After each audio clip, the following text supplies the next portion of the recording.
Hello, everybody. It's Mrs. Nottoli. I thought I'd do another read aloud for you. This one today is called Waking Beauty.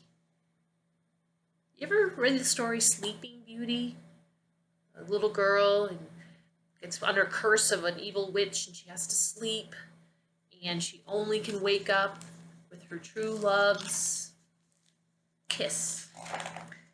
So this story is called Waking Beauty. Very similar to that story, but it's a little different. So let's see if you can see how different it is. Anyone see that? Once upon a Saturday, in search of dragons he could slay, Prince Charming heard a dreadful sound that shook the land for miles around. It thundered from the castle tall. He raced to scale its prickly walls. A dragon lies within, he cried, and hand on sword he crept inside. Then hung his head. "Oh, rats," he said, "it's just a snoring girl in bed." He peeked behind her canopy and spied some fairies. 1, 2, 3. There they are. She snored this way 100 years. They whimpered through their fairy tears. Sorry. "That long?" he frowned. "She sure sleeps late. Wake her up. Why do you wait?" The fairies scowled. "Don't be so dense. She'll only wake up for a prince. We see you finally made the trip. Now give the girl a little lip." "Okay," he said, "if you insist." And he drew his mouth up with a twist. And hollered, "Wake up, lazy bones!" Her snores drowned out the fairy groans. They shook their heads. "No, not like this. You have to wake her with a..."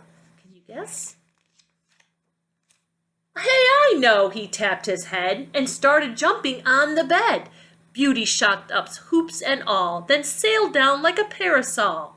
This did not wake the maiden fair, but loosened the cobwebs in her hair. The fairies all began to hiss. She'll only wake for true love's... "Wait!" Prince Charming waved his hand. "Don't worry, girls, I understand." And stooping over her snoring snout, he dumped a water pitcher out. It's not very nice, is it? On she slept. She did not stir. Thick dust had turned to mud on her. The feisty fairies grabbed his ears, making certain that he could hear. "Take careful aim. You must not miss. You have to wake her with a..." "Oh, I know what you're planning." Prince Charming spied the castle cannon. He stuffed the sleeping beauty in and soon came shooting out again. Kaboom! She fell into the moat, where all her hoops kept her afloat. Still on she snored, as frightened trout and crocodiles jumped right out.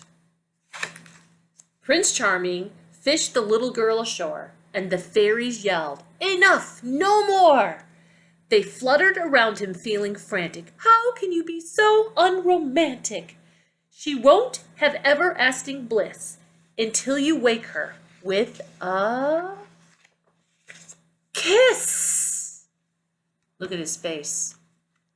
The prince's knees began to shake. His noble heart began to quake. 100 years of morning breath? Wow, that could be the kiss of death.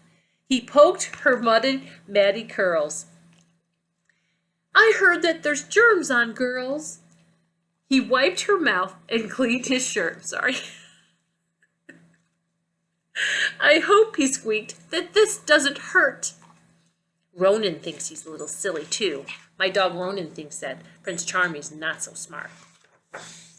He puckered his lips and met Beauty's smack, and in her sleep she kissed him back. Prince Charming smiled. "Not bad," he said, and the maiden sat up in her bed. She stretched and yawned and rubbed her eyes, then much to everyone's surprise, she popped Prince Charming with her fist. "Who said that you could have a kiss?"